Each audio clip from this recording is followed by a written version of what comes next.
ఎవరైనా 5000 సంవత్సరాలు జీవించగలరా? Science and logics no అని చెప్తున్నాయి. ఒక మనిషి ఇన్ని వేల సంవత్సరాలు జీవించడం అనేది సాధ్యం కాదు. మానవుడు లేదా ఏ జంతువు కూడా ఈ భూమి మీద 5000 సంవత్సరాలు జీవించలేవు అని అందరూ నమ్ముతారు. కానీ మన భారతదేశంలో ఇలాంటి ఒక ప్రదేశం ఉంది. ఎక్కడైతే ప్రజలు ఇక్కడ కొన్ని వేల సంవత్సరాలుగా ఒక వ్యక్తి జీవిస్తూ ఉన్నారు అని చెప్తున్నారు. కొన్నిసార్లు శివునికి నైవేద్యంగా పసుపు అండ్ నూనెను సమర్పించటం కోసం ఆయనే స్వయంగా ప్రజల దగ్గరికి వచ్చి అడుగుతారంట. చాలా మంది ఆయనను చూశాము అని కూడా చెప్తున్నారు. మహాభారత కాలం నుంచి ఒక వ్యక్తి ఇక్కడే జీవిస్తున్నాడని ఈ ప్రజలు ఇప్పటికీ నమ్ముతారు. ఆ వ్యక్తి పేరే అశ్వత్థామ. మహాభారత యుద్ధంలో కౌరవుల పక్షాన పోరాడాడు. కానీ అతను చేసిన ఒక చిన్న తప్పు కారణంగా అతను ఒక శాపం పొందాడు. దాని కారణంగా అతను ఈ ప్రపంచం అంతమయ్యేంత వరకు ఇక్కడే భూమి మీదే నివసిస్తూ తిరుగుతాడంట. ఒడిశా, ఉత్తరాఖండ్ అడవుల్లో ఇప్పటికీ అశ్వత్థామ కనిపిస్తాడు అని కొందరంటారు. జబల్పూర్ నగరంలోని గోరిఘాట్ ఒడ్డున కూడా అశ్వత్థామ తిరుగుతూ కనిపించాడు. అక్కడ కొంతమంది స్థానికులు అశ్వత్థామను స్వయంగా తమ కళ్ళతో చూశామని చెప్తున్నారు. అశ్వత్థామ నుదిటి నుంచి నిరంతరం ఇప్పటికీ రక్తం కారుతుందని వాళ్ళు చెప్పారు. అయితే ఈ వీడియోలో మనం అశ్వత్థామ గురించి తెలుసుకుందాం. అశ్వత్థామ ఇప్పటికీ బ్రతికే ఉన్నాడా? అండ్ ఈ కథ నిజమా లేకపోతే ఒక కల్పితమైన కథ? ఇవన్నీ మనం ఈ వీడియోలో తెలుసుకుందాం. సో వీడియో ఎక్కడ స్కిప్ చేయకుండా లాస్ట్ వరకు చూడండి. మహాభారత యుద్ధంలో శత్రువులతో పోరాడిన అనేక మంది యోధులు ఉన్నారు. మహాభారతం హిందూ మతానికి మూలాధారమైన ఒక గొప్ప కావ్యం. మహాభారతాన్ని మహాకవి శ్రీ గణేష్ రచించారు. రాజ్యం కోసం కౌరవులు అండ్ పాండవుల మధ్య యుద్ధం జరిగిందని వేదవ్యాసుడు చెప్పాడు. ఈ యుద్ధంలో గురువు ద్రోణాచార్య కౌరవుల పక్షాన పోరాడాడు. ద్రోణాచార్యుని కుమారుడు అశ్వత్థామ కూడా కౌరవుల పక్షాన పోరాడాడు. అశ్వత్థామ ఒక గొప్ప యోధుడు. అశ్వత్థామ ద్రోణాచార్యుని కుమారుడు అని చెప్తారు. అతను మహాభారత కాలంలో జన్మించాడు. ద్రోణాచార్యునికి సంతానం కలగకపోవడంతో అతను హిమాచల లోయలకు తిరిగాడు. అక్కడ అతను తేపేశ్వర్ మహాదేవ్ అనే స్వయంభు శివలింగానికి పూజ చేసి కొడుకును పొందాడు. అశ్వత్థామ శివునిలో భాగం అని చెప్తారు. అతను పుట్టిన వెంటనే అశ్వత్థామ పెద్ద స్వరంతో ఒక గుర్రంలాగా అరిచాడంట.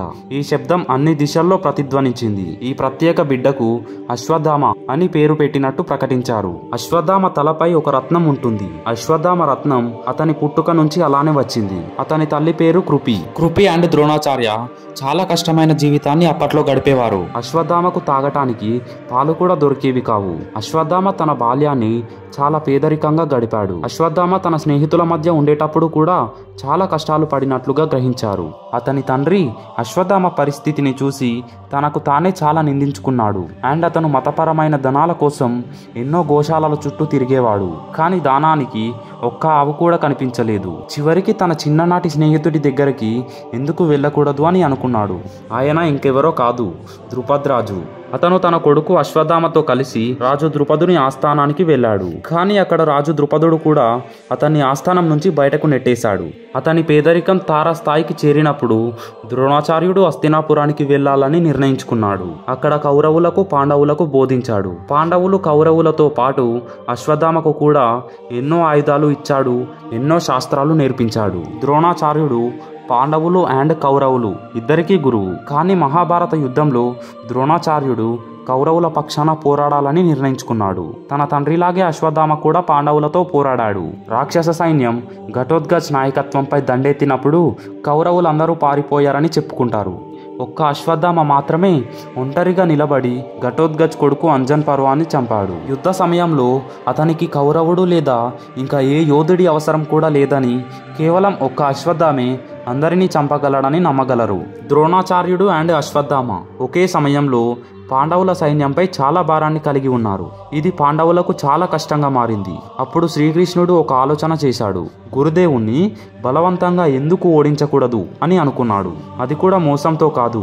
నిజానికి ద్రోణాచార్యుణ్ణి చంపటానికి శ్రీకృష్ణుడు పాండవులను అశ్వత్థామకు తప్పుడు వార్తను ప్రచారం చేయమని కోరుతాడు. ధర్మరాజు, యుధిష్ఠిరుడు పాండవుల వంచన మద్దతు తీసుకోరని చెప్పాడు.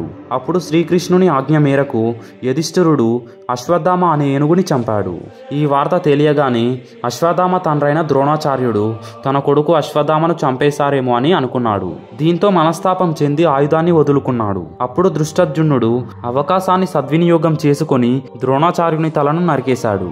దీంతో మహాభారత యుద్ధంలో పాండవులు విజయం సాధించారు. పాండవులు తమ శిబిరంలో విజయోత్సవాలు జరుపుకున్నారు. మరోవైపు అశ్వత్థామ తన తండ్రి మరణంతో చాలా బాధపడ్డాడు. ప్రతీకారం తీర్చుకోవాలని నిర్ణయించుకున్నాడు.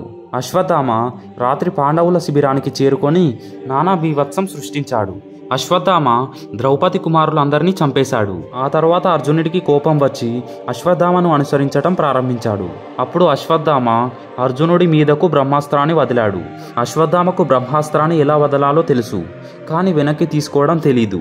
కాబట్టి అతన్ని ఆపడానికి అశ్వత్థామ బ్రహ్మాస్త్రాన్ని అభిమన్యుడి భార్య ఉత్తర గర్భం వైపు తిప్పాడు. తన కుమారులందరినీ చంపిన తర్వాత ద్రౌపది విలపించడం ప్రారంభించింది. అర్జునుడు అశ్వత్థామను పట్టుకొని ద్రౌపది ముందుకు తీసుకొచ్చాడు. ద్రౌపది అశ్వత్థామను క్షమించింది, కానీ శ్రీకృష్ణుడు తనని క్షమించలేదు. అండ్ చాలా కోపంతో శ్రీకృష్ణుడు అశ్వత్థామ నుదుటిపై ఉన్న రత్నాన్ని తీసివేసి కలియుగం చివరి వరకు భూమిపై సంచరించమని శాపం ఇచ్చాడు. రత్నాన్ని బయటకు తీయగానే అశ్వత్థామ శక్తులన్నీ పోయినట్టు చెప్తారు. అప్పటి నుంచి అశ్వత్థామ నుదుటిపైన రక్తస్రావం జరుగుతూనే ఉంది. అతని శరీరంపై మహాభారత యుద్ధం యొక్క గాయాలు ఇప్పటికీ మానలేదు. శాపం పొందిన తర్వాత అర్జునుడు అతన్ని అవమానించి శిబిరం నుంచి బయటకు పంపేశాడు. యుద్ధం ముగిసిన తర్వాత కౌరవుల నుంచి 3 యోధులు మాత్రమే మిగిలారు: కృప, కృతవర్మ అండ్ అశ్వత్థామ. కృప హస్తినాపురానికి, కృతవర్మ ద్వారకాకు వచ్చారు. వ్యాసముని అశ్వత్థామకు ఆశ్రయం ఇచ్చాడు. అప్పటి నుంచి అశ్వత్థామ మన భూమిపైన సంచరిస్తున్నాడని చెప్తారు. ఒడిశా, ఉత్తరాఖండ్ అడవుల్లో ఇప్పటికీ అశ్వత్థామ కనిపిస్తాడనే పుకార్లు గట్టిగా వినిపిస్తూ ఉంటాయి. జబల్పూర్ నగరంలోని గోరిఘట్ ఒడ్డున కూడా అశ్వత్థామ తిరుగుతూ కనిపించాడు. అక్కడ కొంతమంది స్థానికులు అశ్వత్థామను స్వయంగా తమ కళ్ళతో చూసామని చెప్తూ ఉంటారు. అశ్వత్థామ నుదుటిపై నుంచి నిరంతరం ఇప్పటికీ రక్తస్రావం జరుగుతూనే ఉంటుంది అని చెప్పారు. దీనిని అరికట్టడానికి వారు పసుపు అండ్ నూనె కోసం ప్రజలను అడగటానికి వస్తారంట. అశ్వత్థామను ఒక్కసారి చూసిన తర్వాత ఆ వ్యక్తి యొక్క ఆరోగ్యం పూర్తిగా దెబ్బతింటుందని ఆ ఊరి పెద్దల నమ్మకం. మన వేదాల ప్రకారం ఈ భూమిపై ఇప్పటికీ సజీవంగా ఉన్న 8 చిరంజీవుల్లో అశ్వత్థామ కూడా ఒకరిగా గుర్తించబడతారు. అండ్ చాలామంది ప్రజలు ప్రతిరోజు శివలింగంపై తాజా పువ్వులు అండ్ నీటిని సమర్పిస్తారు. సూర్యాస్తమయం తర్వాత ఈ ఆసిర్గఢ్ కోటలో ఎవరిని ఉంచకూడదు. అన్ని స్థలాలు కూడా లాక్ చేయబడతాయి. ఎవరైనా అక్కడికి రాగలిగితే అది కేవలం దైవశక్తులు ఉన్నవారు మాత్రమే. వీడియో నచ్చితే లైక్ చేసి మన ఛానల్ను సబ్స్క్రైబ్ చేసుకోండి. Thanks for watching.